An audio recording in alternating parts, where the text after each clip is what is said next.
Näen paljusi poispule ritse, kel taskus on taas üks läbitud maraton. See on tubli ja küsimus siin, kas on loetud see aasta ka mõni raamat on. Ja kui tüdrukud tantsivad nii, et kelder keerleb nagu pole homset. Kelder keerleb kui vurra, kui pööning tal tühi, siis ikkagi suht kole on see. Meile kogu meeldib kraapida pappi, osta haipist keari veel kappi.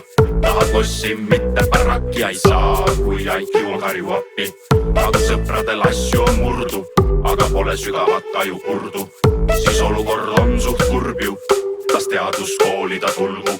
Seda märkad ju kohe, kui jõusal sul võõras trenn olema peaks au sees. Aga treenimata aju on varjul ja vallandub alles su esimeses lauses. Seega tark mees tuleb taas nurgast ikka ja võtab tantsi palju tantsid. Kui biitseps on raju, peab teenima ka aju, kõik peab olema balanssis.